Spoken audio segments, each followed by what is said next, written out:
find out more about it from our Europe editor, Catherine Nicholson. Welcome to you, Catherine. Hi, Tom. Talk us through the campaign itself. What did it say? Well, firstly, what the Council of Europe is, just so that everybody knows, this is a non-governmental body. It's not a European Union body. It's got 47 member states. It was founded in 1949 in the wake of World War II with the idea of promoting and protecting human rights. So all EU states are members of the Council of Europe, but it's not part of the EU as such. Now, they've been running campaigns on all sorts of issues for years and years: child protection, anti-people trafficking, cybercrime, corruption. This controversy stems from the inclusion and anti-discrimination division. So they're running a project on building human rights narratives to counter hate speech, including anti-Semitic speech and anti-Muslim hate speech. I wanted to show you full screen a video that drew complaint from the French government. It's already running behind me, in fact.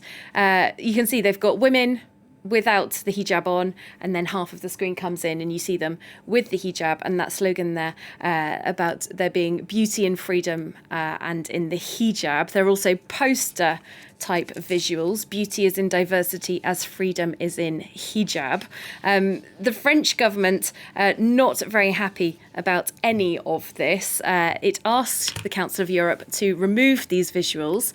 The youth minister, Sarah El Haïry, said these are representing the opposite of the values that France defends. She said France defends religious freedom and the freedom of belief for every person, but that's not what the video is about.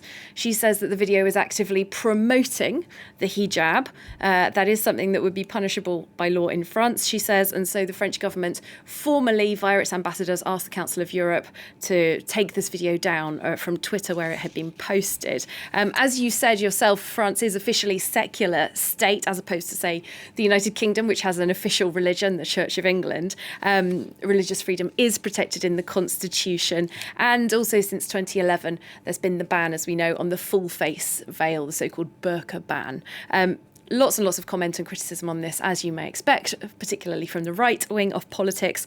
Marine Le Pen, Éric Zemmour, Valérie Pécresse, Michel Barnier, all criticising the project. I wanted to point out, though, that there were other visuals in the project as well. For example, a poster showing something like one of those paper dollies that some of us used to have in our very old-fashioned childhoods, where you can dress it up in different clothes. And it says, "Who should decide? Let me choose." So there was a variety of visuals in this campaign.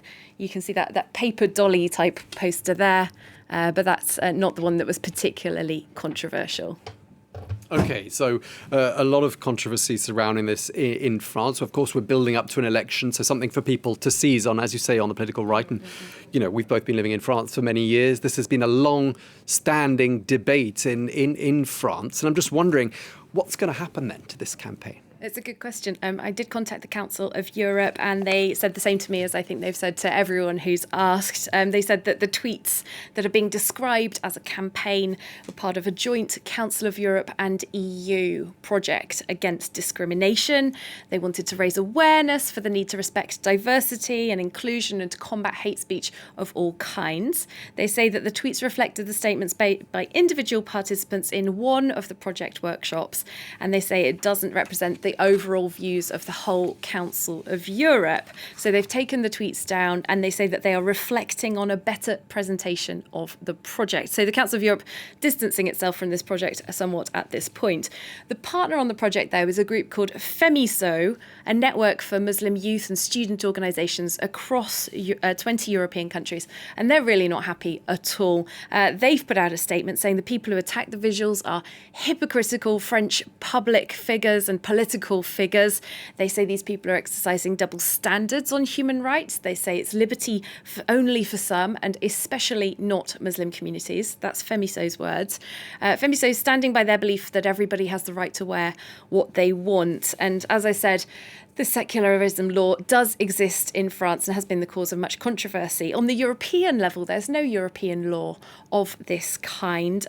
It's the kind of thing that's left in each individual EU state. However, there was a ruling by the European Union's top court earlier this year that did rule that employers may, in some circumstances, forbid the wearing of visible symbols of religious or political belief in some circumstances.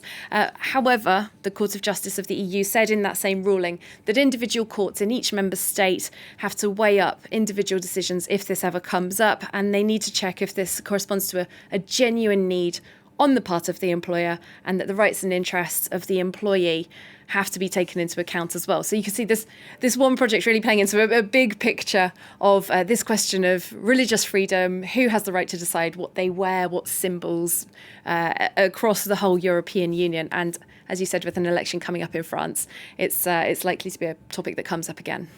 Yeah, hasn't gone away, has it, these last 10, 12 years? Thank you very much indeed, our Europe editor, Catherine Nicholson. Thank you.